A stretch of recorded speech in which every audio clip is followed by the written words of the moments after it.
Just in case you guys missed how to get to the color dungeon, I'm going to leave a link in the top right of the screen right now to kind of show you guys how to get there. It's a link to one of my other guides.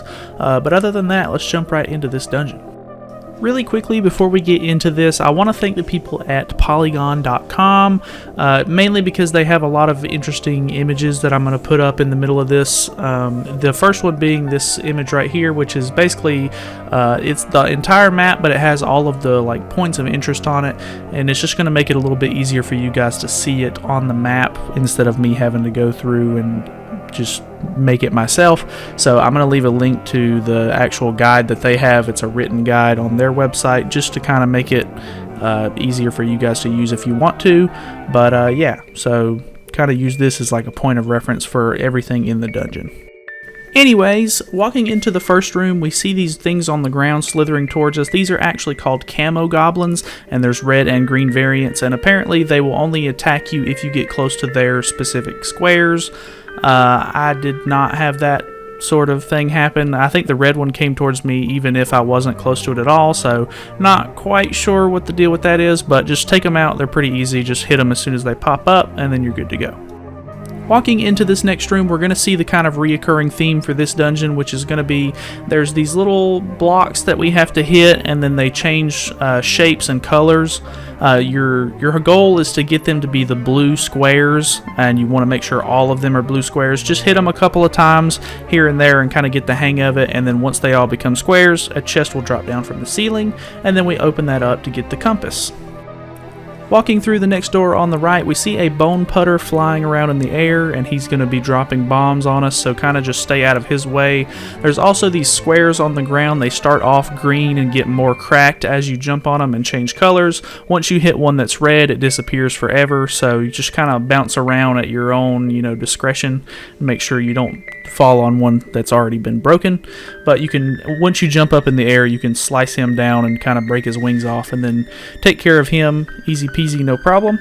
We don't have a key yet, so we move on to the next room on the right. Walking into this room, we see two orb monsters. They're actually pretty self-explanatory. Just hit them and then use your power bracelet to throw them into the corresponding colored hole. Pretty straightforward.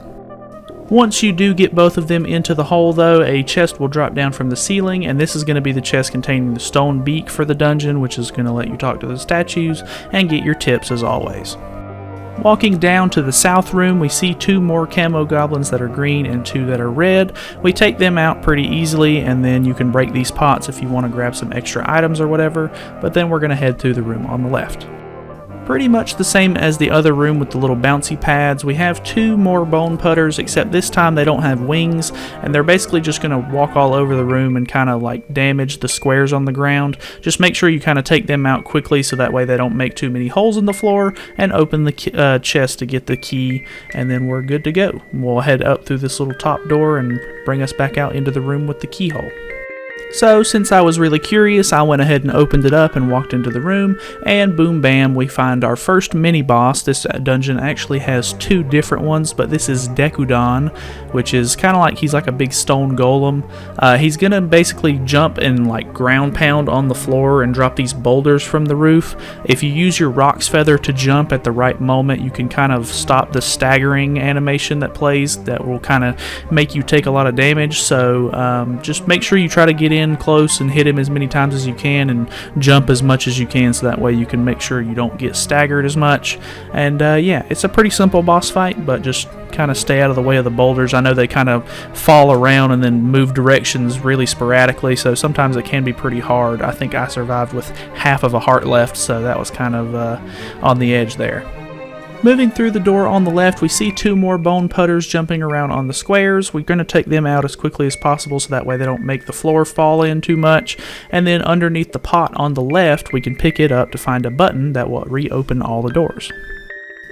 So, walking through the room on the left, we actually come to one of the harder of the little puzzles that we come across. This one's, apparently it's really easy if you know the combination, but I didn't, so I kind of walked around and hit all of them for a good like 10 minutes until I finally figured it out. But apparently I'll throw the image up on the screen of the little combination. All you have to do is hit the top one, and then the left red one, and then the right red one, and then the bottom one, and it will pretty much solve the puzzle for you. No big deal. But if you were like me and you jumbled them up a whole bunch, I think you should be able to leave the room and come back in, and it will reset the puzzle for you. Walking into this next room, we see a couple of spots on the ground where little green zoles will pop up. Take care of them if you want to and break all these pots, and you should get a couple of different rewards. That one up at the top right had a fairy, which was kind of nice. But yeah, we don't have a small key for this door just yet, so we're going to backtrack a little bit and then head up through the door where we seen those jumping bone putters. Walking into this room, we have a couple of different red and green zoles that will spawn out of the floor. Just take care of all of the ones in the room just by walking around and letting them all pop up out of the ground. And then a chest will fall down from the ceiling, which will hold the map. Moving along into the next room, we have a couple of more of the orb monsters, so just kind of hit them around and throw them into the correct holes, and then we should be good to go. Taking them all out, a small key will fall from the floor, and we can backtrack a little bit and figure out which path we want to take. At this point, I went ahead and backtracked all the way to the stone beak room, mainly because if you actually use the key to go into the other room that we had locked earlier, it's going to take you to the boss room. So just progress through that next room, which has a couple of bone putters, and then we come to another puzzle where it has 3 different colors, but it's not too hard. Just follow what I did on the screen there, and we get rewarded with another small key. Walking into the door on the right, we walk into a room which has 3 different color goblins. Just kind of activate them and make them come towards you and then take them all out. No big deal. And then we use one of our small keys to open the door above. Here we have the second mini boss of the dungeon. This is going to be some sort of like little blue blob, like a slime, and he'll try to jump on you in this form, but he'll eventually shapeshift into a gigantic buzz blob, and you're going to use the magic powder that you brought in so that way you can dust him and he'll turn back into the little slime, and you can get a couple of hits in, but just watch out for him jumping on top of you. Just kind of run away and move in for a hit until he jumps again. But yeah, don't hit him while he's the buzz blob, it'll just electrocute you, but just rinse and repeat over and over again, and then you'll eventually take him out. Walking into the room on the left, we see a chest, so we push the top and the bottom little bricks out of the way and then move the other one up so that way we can make our way through, and we open it up to get the nightmare key. Now we can backtrack to the room we were in way before and open the door with the small key, and then we should see the boss door right after that.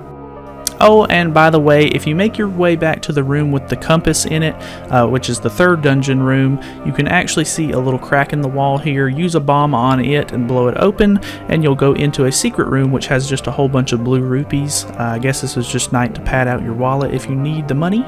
So yeah, other than that, we'll head on to that other room.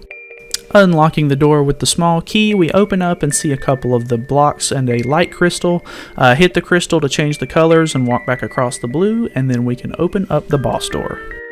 Walking into this room, we see the hard-hit beetle, and he talks to us and tells us that he is safe, and I'm assuming that's just because he has such a hard shell that we're going to have to beat through, so let's hop right into this fight.